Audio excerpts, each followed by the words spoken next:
This episode of Back to the Roots podcast is brought to you by Byron Seeds. The folks at Byron Seeds believe organic requires a different perspective, plan, and approach. Organic isn't simply a different type of product or even a different way of farming.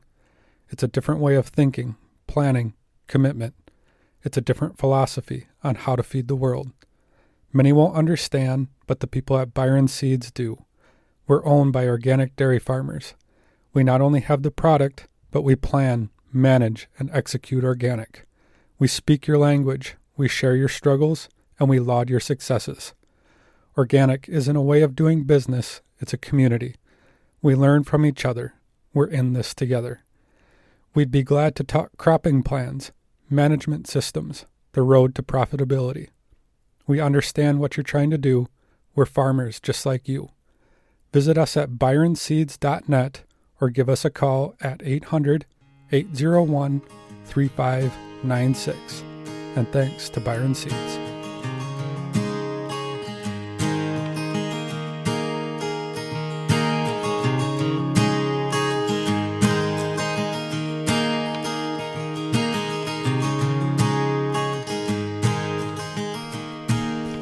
You're listening to Back to the Roots podcast. I'm Mike Klein, and along with Brian Wood, today we are sitting down with Edwin Blosser from Tampico, Illinois. Edwin is a regenerative farmer as well as manufactures equipment and helps farmers with teaching and assisting them with agronomy. He's also the owner of Midwest Biosystems, a humus compost company. So thank you so much for joining us. And can you just give us a little bit of a background and you know where your passion comes from? Sure. Yeah. Thank you, Mike, for having me. I, Edwin Blosser, grew up in a setting, in an Amish Mennonite setting, where my father was a day laborer at a local manufacturing facility. When I became between 4 and 5 years old, my parents got the opportunity to get into farming. And that was a really great day for them. And as I look at what that really amounts to is, it gave me an inside feel for, wow, what a privilege it is to be on the farm. And yet, to complete this story in a relatively quick manner, advance forward from that day to 12 years later, 1980-81, we had interest rates that went to 21.5%. We still are good relationships with the banker that we worked with, by the way. And he since that retired. But it's such an interesting piece of history because we almost lost the farm. We almost lost the privilege of farming. And I'm the oldest boy. There's 4 of us total. But me and my 3 brothers, we really, really worked hard from dawn to dusk, just trying our level best to hang in there. Throughout that process, I became very, very passionate, asking the Lord, is there a way for me to be involved with helping the family farm thrive, not just survive? And it wasn't long after that, in 1984, in January, we had married. A month prior to that, my wife and I and my father-in-law approached me and said, Edwin, there's a new way to farm. At that time, it was called Renewable Farming Systems.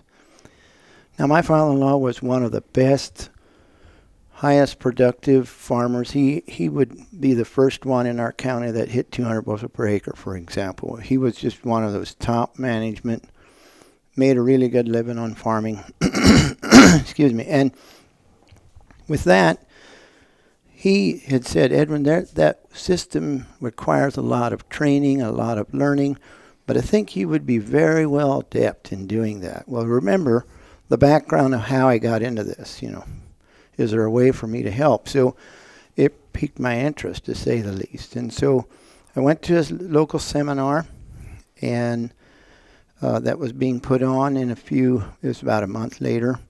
He said, I'll send you to that. My dad ended up going with me and my brother-in-law. The 3 of us went, and I came home and I was very much convinced, yes, this is something I want to get into. I don't know much about it. What I know right at that point is for every set of 5 years we farm a farm, There's less inputs to get greater outputs. That all sounded good to me, because I was growing up on the farm where annually the costs kept escalating and the yields didn't necessarily go with that increase. So that means our margins were squeezed. Mm-hmm. Let me give you an example that I think is going to relate to those perhaps listening here. In 1974, we went to this local area. It was kind of a local event center, and there was a guy that was going to speak there. And he was, at that time, known as the world champion corn grower, because he had grown corn in 1974 that amounted to 370 bushels per acre officially of corn that he was able to raise. And I remember sitting in that crowd with my dad, and we're listening, and we're kind of all amazed. And that's unheard of, guys. You can't have even 200 bushels. How can somebody get 370 bushels? In 1974, that's a big deal.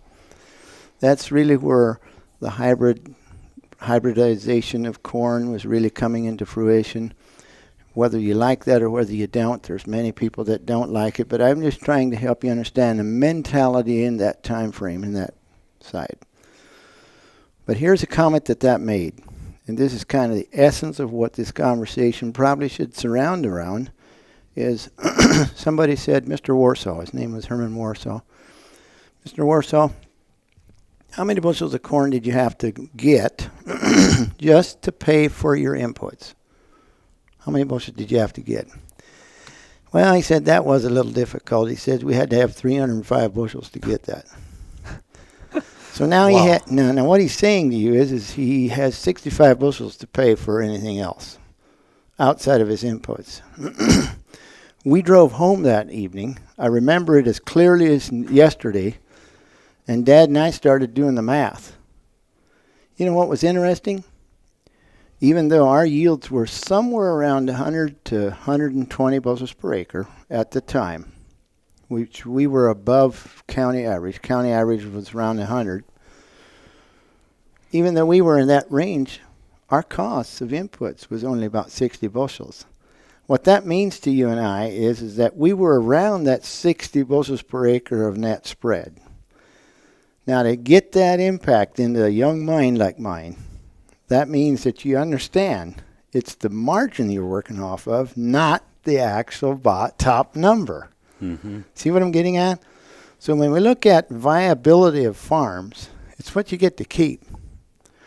That's not the only picture. We have to understand that we've got to look at our productivity index of the soil. We've got to look at, are we optimizing the resources we are naturally working with, that we are endowed with the piece of ground that we're farming. There's farms out there that have a lot higher productivity index and others that don't. The concern you really should have as a farmer is am I getting what I potentially can get on this farm? We can always talk about selling this farm and buying a more productive farm, but the bottom line is, are we getting what we can? Are we optimizing where we're coming from? So that taught me a lesson while I was a young man. 10 years old, literally. All right? So. And that stuck with you? It has ever since. Ever since. It's not what that big number is. It's what you got left over that matters. Mm-hmm. Because what was amazing to us is we were already achieving what he was. Just didn't look quite as cool, huh?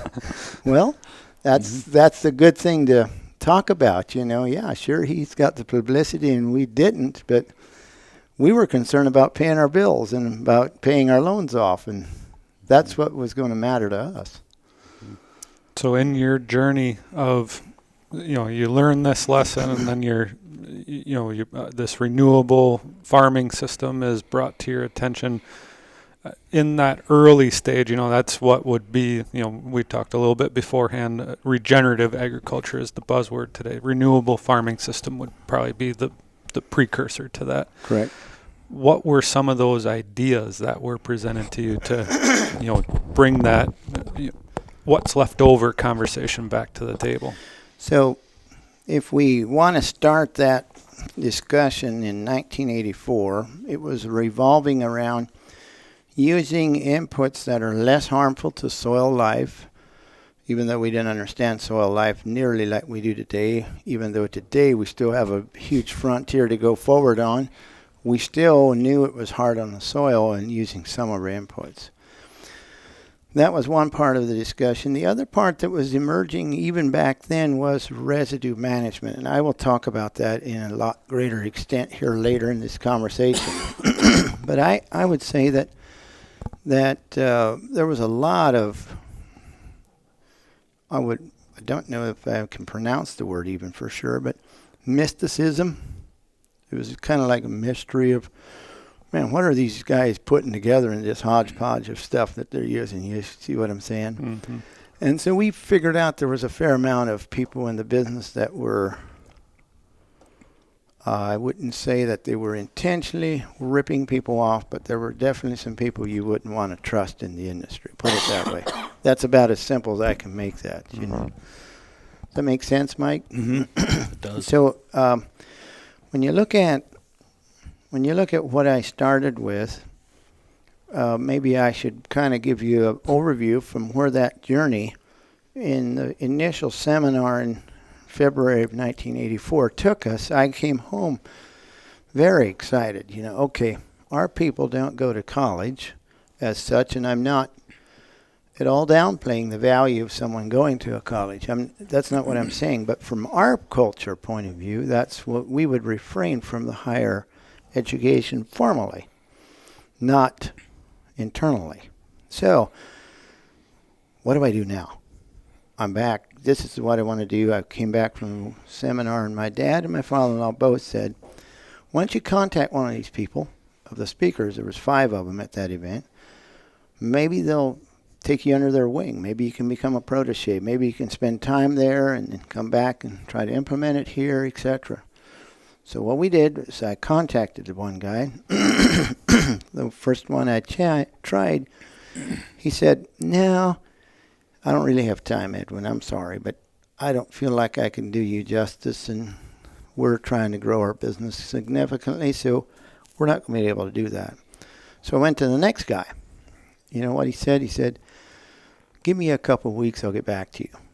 When he came back, he says, I have a proposal. If I teach you some academics, I'll give you some things to study, I'll give you some books to read, or tell you what books to get, and then I want you to do this and this in the field based on what I've taught you. And if you can prove you've got that, I'll give you some more. Well, being a young man as I was and pretty impatient and thinking that surely I can learn all of this in a year's time, you know, that felt a little bit, gave me a little uneasiness. Wait a minute, is this a little longer term? And so I ended up following that principle, and that was a really wise move on the first guy, because I then did that with 3 other mentors. In the process, by the time I got all done, it was 7.5 years worth. In 1991, I ended up, latter part of 91, I ended up finally graduating from 4 different mentors doing exactly that. Study the academics, prove it in the field, go back and get more, prove it in the field, go back, get more, prove it in the field. What's interesting, I happen to have to tell you, 1987 was a do-over of 1986 since I didn't get it, okay? So this whole process of learning while doing gave me a different background than just learning the academics.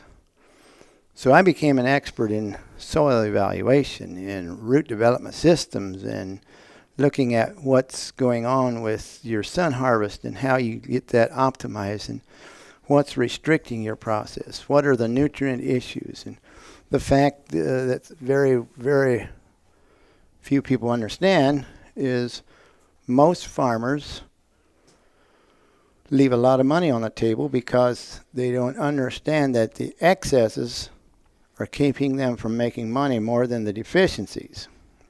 As soon as I have said that, I want to clarify. A deficiency, 80 to 90% of the time, is caused by an excess.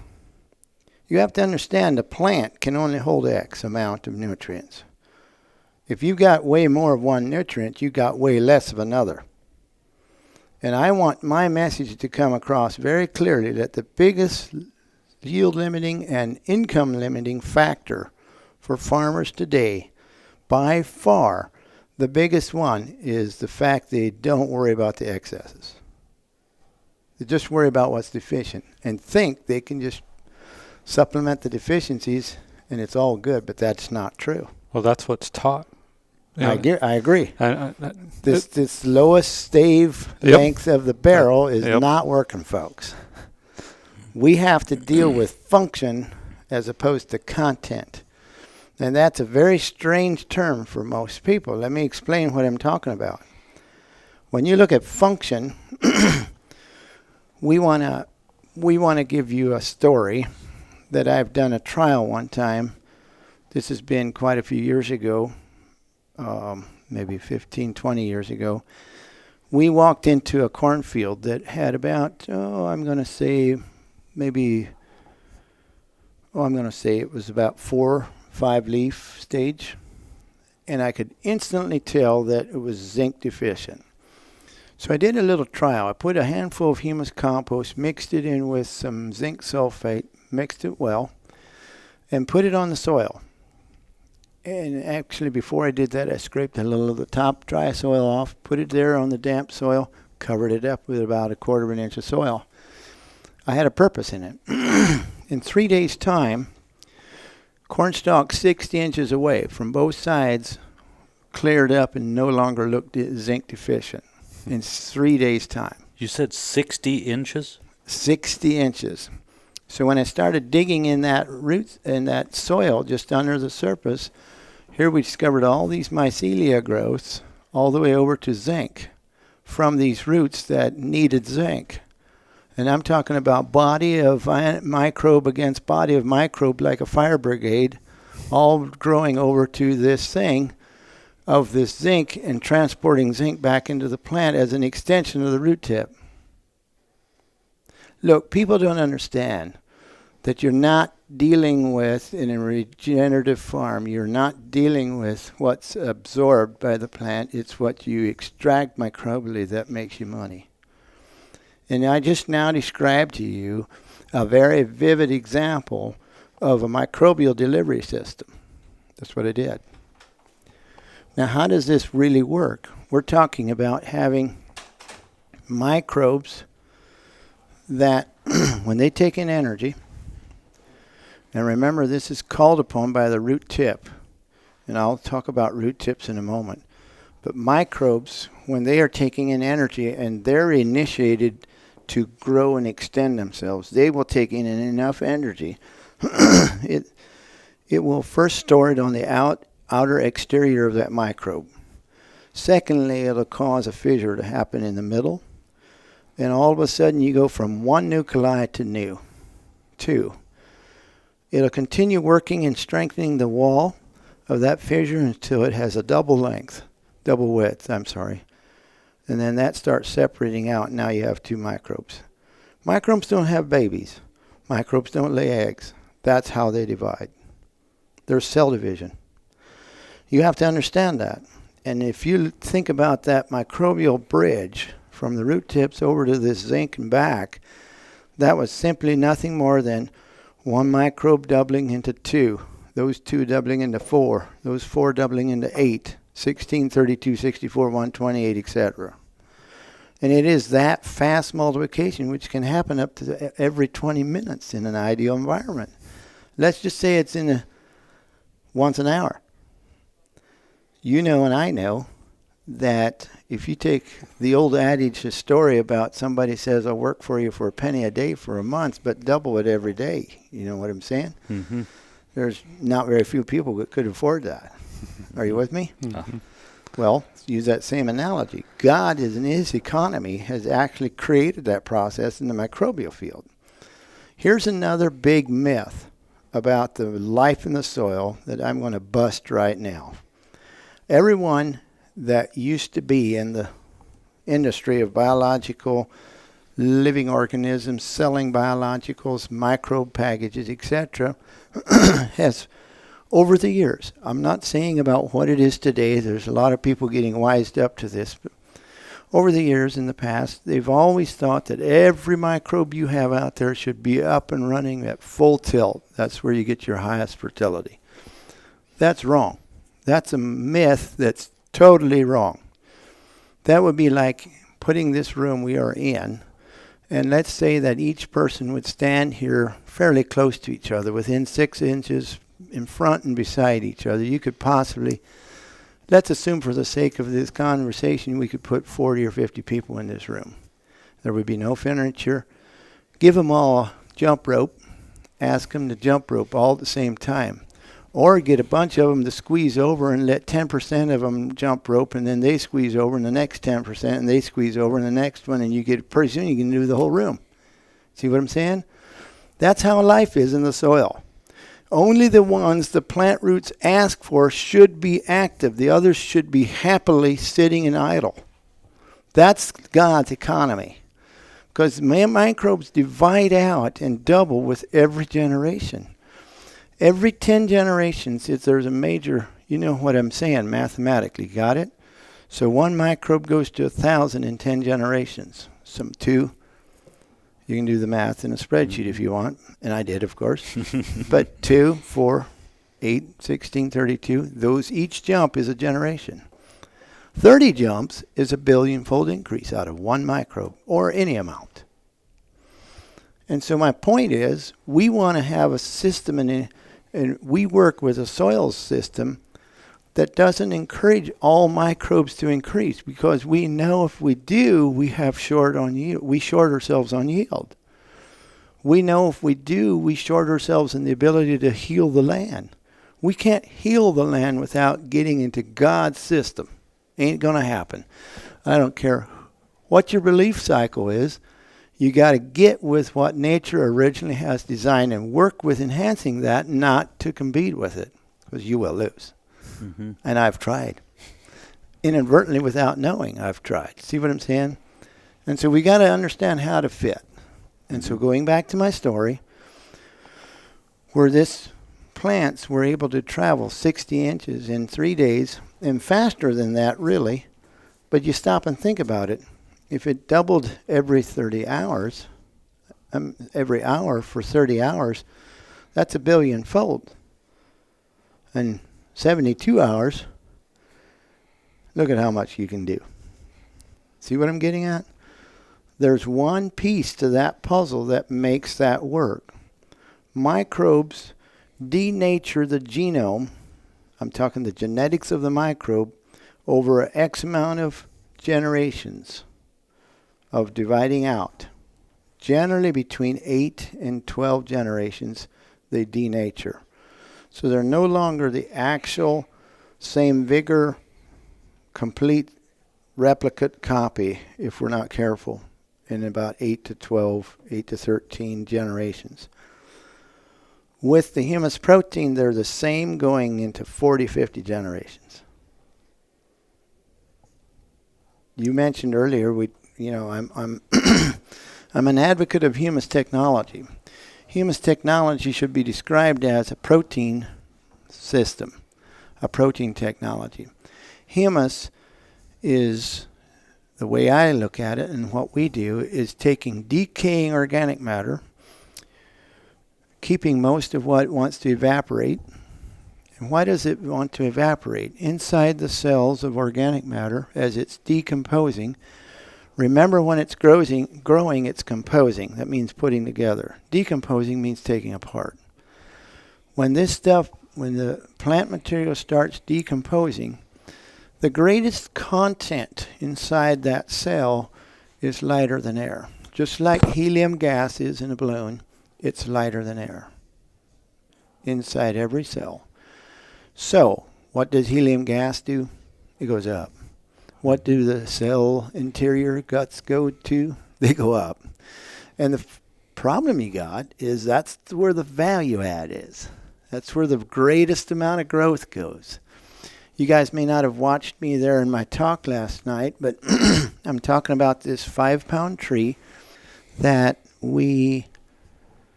this guy planted in exactly 200 pounds of soil.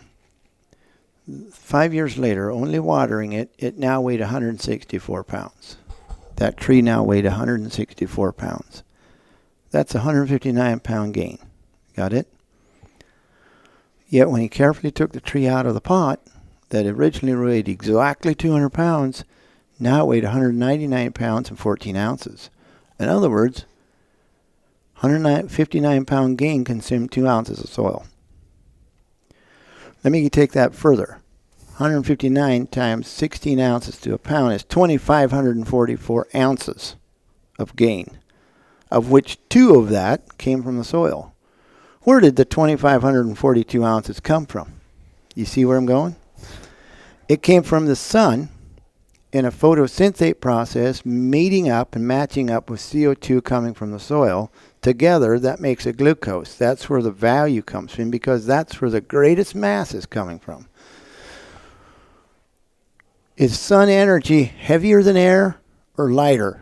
The obvious answer is it shines through. It's lighter than air. It can shine through glass. Got it? You're not looking at something that this mass didn't come from something heavy. It came from something lighter than air. So this mass of organic matter, when it rots or decomposes or disintegrates, whatever term you want to use, is going to go back to the form it came from, which is lighter than air. My key message is to involve people in understanding they have to be concerned about capturing the stuff so it doesn't evaporate. Now I can use last year's fertilizer bill to help out with next year. And in the process, I have a better soil. Look, it's a systems approach. It's not a one product thing or anything like that. Even though I talk about humus technology, obviously everything else has to go with it to make that work. I've had farmers using humus and failed simply because just the product alone doesn't make the work happen. But still, there's a system there that we can tie into once we understand the phenomena of how nature works. Mm-hmm.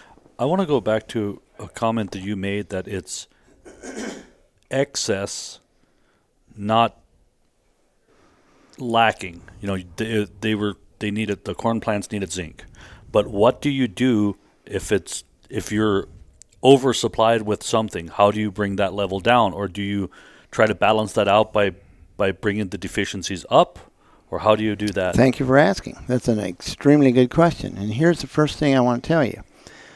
The ideal thing is to incorporate a protein called humus in the environment of your root zone, whether it's solid or liquid. We make both, and we push both. When you involve protein around the rootlet, it tends to become a filter, and it stops the intake of the excesses. That's the first thing you got to do. You have to stop that. As additional cell division happens in a growing plant, you immediately create space that wasn't there at the time of the excess and the deficiency. So now the excess starts lowering and the deficiency starts coming up, and you're starting to come closer to balance while it's growing. Try doing that on a mature plant and you're sunk. Mm-hmm. But while it's growing, you can deal with it. Mm-hmm. Does that help? Mm-hmm. What? I mean, you're a very good question. Lots and lots of people don't actually catch that part of it. So you're saying that the plant, by having this protein, will limit the excess, but the excess is still in the soil. Correct. So why is the plant in the first place having an excess of something? Because it's absorbing it's into an absorption mode instead of a microbial extraction mode. You have to think about it this way. The roots are in there, and if you are not supplying the right environment, those roots stay bare, uncoated with glues and gels that filter intake. And if you're on an absorption thing, you automatically guarantee yourself an imbalance, because nutrients have different absorption indices, technically. What that is really saying is nitrogen goes into the plant 2.7 times faster than phosphorus. You could have equal amounts of phosphorus and nitrogen against the root, trying to absorb it in, and you're going to have 2.7 times more nitrogen go in than phosphorus, which will automatically screw you out of balance. Mm-hmm. Now, that's way, way oversimplified. I just had to give you an example of what I'm trying to get to. Does that help? Mm-hmm. Very much. See, we were taught in original agronomy, and I actually went through some training in the late 70s. It's the lowest stave of the barrel that you got to be worried about. Never being told that the highest stave is the problem that makes the lowest stave the lowest stave. Are you? You with me? Mm-hmm. And so now we have to come back and say we've got a different philosophy that really works all over the world. And folks, I've been to Australia, I guess 19 times. I've taught 14 classes down there. I've sold a lot of equipment down under, etc. I've been to Japan. I've been to a lot of different countries. And the point I'm wanting to make is the principles work all over. The point that you want to get to is to understand things from a principle point of view. Therefore, you can apply the principle in a given area and become successful. Does that help? Mm-hmm. And as far as those excesses causing deficiencies, are there common deficiencies and excesses that are caused by, I'm basically trying to think of this as an application to a farmer. Are there things you commonly see, or is it basically you got to get on the farm to see what is happening and then you can say you're excess here and you're deficient there?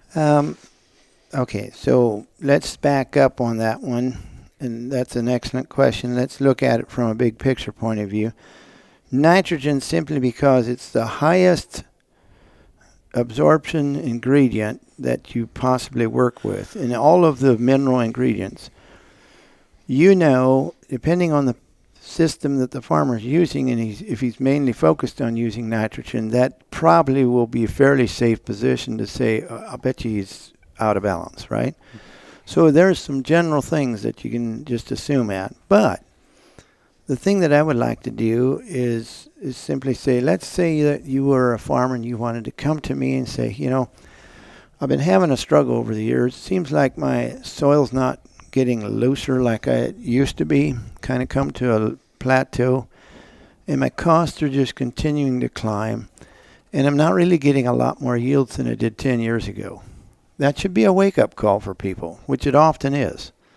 I'll give you a case in point.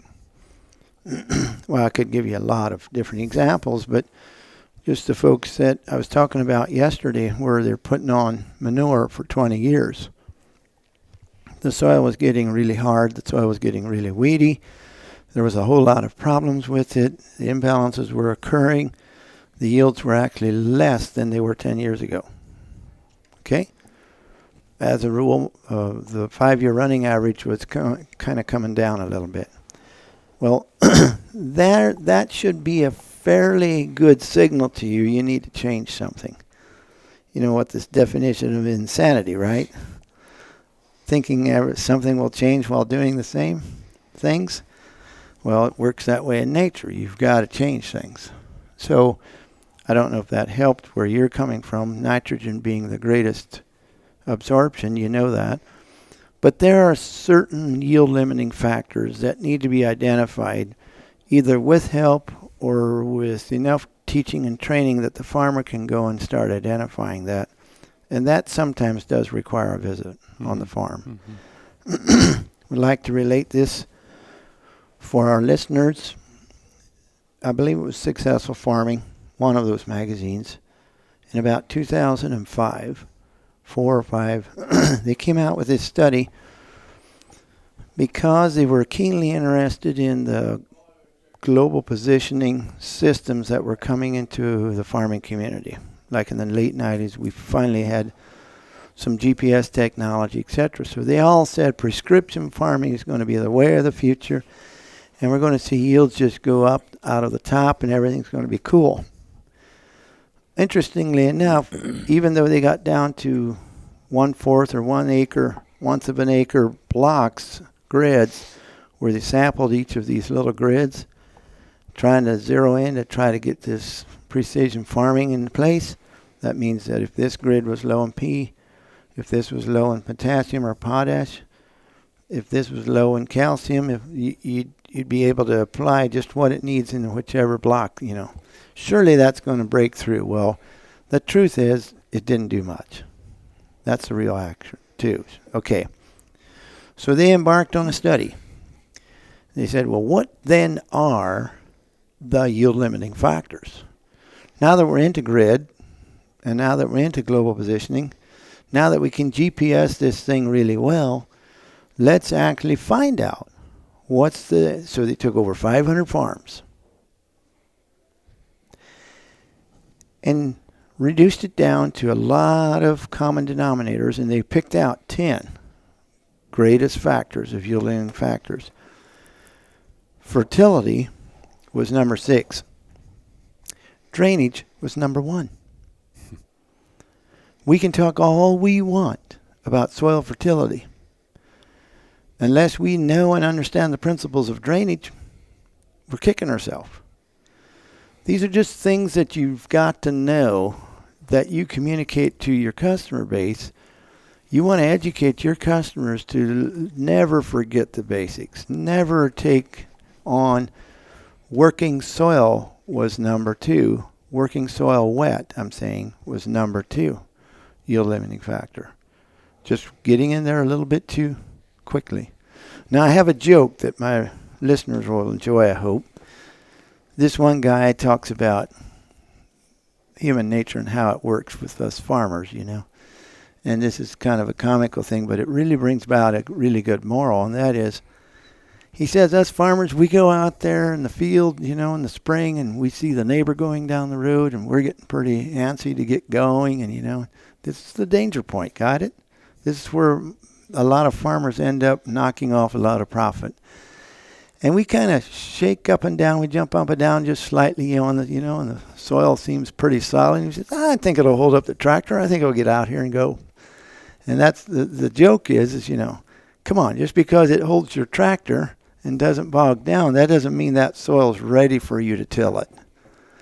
And so that's actually number 2 in this whole thing. And so, yeah, I said all that to just put that in perspective. And those are just management. Oh man. This is what I'm all about. It's education. Making this all work. Because what's more important than what just we sell to help these farmers is to simply give them a better way of life. And in all that, it requires you to be comprehensive. You got to deal with what's their yield limiting factors, not what necessarily you or I provide as a solution. I really like how you mentioned you want the farm to thrive, not survive, because you went through the 80s and you lived that survival. And now to take it to the next level, I think with Brian and I working with farmers, there's very few things more satisfying and enjoyable than seeing a farm thrive. Oh my, that's right. Amen. And seeing that next generation want to be a farmer because, man, this is good. And it's interesting. We know from experience of helping lots of customers, when things start humming well, it's so much easier to farm. I cannot tell you how many of our customers time and again said, you know what, Edwin, farming's become fun again. It's really interesting. This is a rule of thumb, and it causes people to pause. When you hear a farmer, it's all about the weather is the reason I didn't make a success. As soon as you hear that, there's a big old flag waving up on top above their head, because you know that you always have adversities in weather. You cannot control that. It's what you do with what you are given, and how can you optimize the best for that. And sure, there's always years that's less profitable than others. There's always that. But what I would like to project to our listeners is, are you on the top of the potential every year of what you are given? If you are, you have nothing to complain about. If you aren't, you better get around and find the people who are and copy what they do. This is one thing I want on this record that I've never said in any of my teleclasses, and I want to say it here. We farmers, including myself with this, we farmers have a tendency to say, I want to be my own guy. And that, to me, is one of the greatest detriments that we farmers have, is we want to have it invented here. Therefore, and for more than that, there's other reasons, we don't want to go to the neighbor that has a better crop and figure out what's he doing that's working for him. Is there something he's doing that I could implement in mine? We don't want to do that. As an industry, the farmers are I'll just give you an example. My father-in-law, throughout the 70s and 80s, consistently had 20 to 30 bushels per acre more corn than anybody else did. His yields were always higher.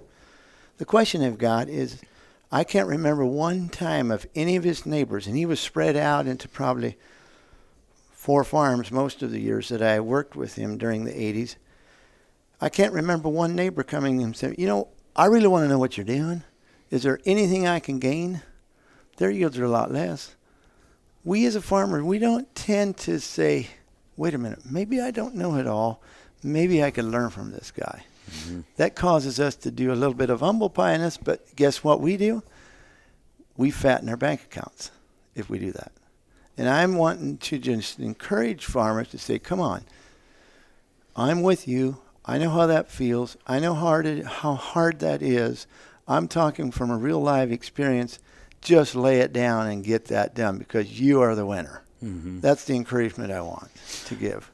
That's one thing that I've really seen in my area and the farmers I work with, how many have gotten, especially newer guys to younger guys with agriculture, they're way more open and asking questions with other farmers. So they have these small groups that get together and they literally help each other, and they're little, they call them profit circles. And they said it is amazing after a couple of years how everybody's at the top, and it's just simple little management things that each farmer takes a turn hosting everybody. And it just, a rising tide lifts all ships. I'm telling you, you're so right about that. Look, I'm so passionate about that. That is just ideal. And I personally have been involved in some of those groups. That's totally the way to go. Mm-hmm. And I realize not everybody's suited for that, but for those what's so interesting is you start that group out, and there's all kinds of levels of profitability. When that starts to come to fruition, let's say year 3 and year 4, the difference of the income per acre levels out. And they don't go down to level it out. The low ones go up. That's beautiful. Mm-hmm. Now, everybody in that group, let's say you're even the farmer that had the highest of the group. You're still feeling good that all the rest of them are being benefited. Mm-hmm. Maybe some of the credit goes to you, maybe not. Maybe it's just the fact that you're all together. Mm-hmm. Nonetheless, this group is doing it. Mm-hmm. This is making it happen. Mm-hmm. And I think part of that has been a little bit of a culture shift with the Amish because, my dad, you don't talk finances with anybody, You don't talk about how much money you make and stuff like that. Well, the younger generation seems to almost be a little bit more business-minded on the farm side versus just a lifestyle. And there's nothing wrong with either one, but the sharing of financial information within these groups has completely changed the game. I have seen farmers who have really, really struggled get things turned around that is just eye-popping numbers. Oh, totally. 100% agree with you. And I realize that there's only certain ways to put those groups together. There has to be a unified agreement that what goes on in this circle is not necessarily shared outside of this circle. Mm-hmm. You have to look at some confidentiality. You've got to look at being able to trust each other. And once you can establish that, you're on the road to going upwards. But there's another thing that you need to know in this discussion, and I think particularly in the Anabaptist groups that I belong into and your dad, etc., Mike, that we need to be hearing, and this is true for outside of the circles as well, don't get me wrong about that. If you want the long-term farm to thrive in succession, meaning your children, your grandchildren, etc., it's got to become an attractive place to be. The mass exodus off the farm was, I feel, 100% due to the fact we had a lack of a vision. Now, part of that was, perhaps maybe some of the time it was, I shouldn't say all the time, but maybe some, we didn't want to share enough with each other that we could come together and benefit each other. We didn't necessarily do that. But think about what happens when you can lay that down and say, you know what, this is definitely an improvement of where we want to go. And this is what we want to do. Therefore, I want an attractive farming enterprise for my children growing up.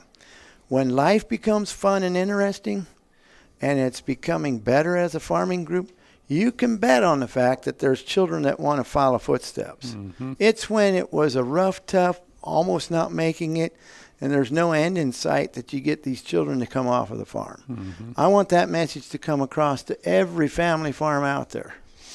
And it is so hard to get a farm out of that spiral once they're in it.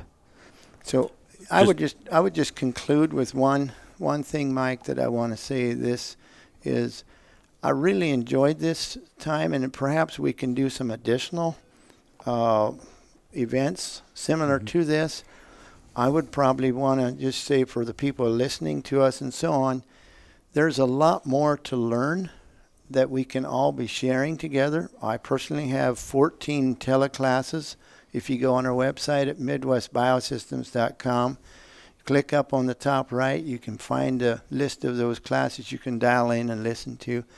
But I think the three of us should be potentially looking at doing something in the future if you're so interested. And so maybe this perhaps is really intriguing to me.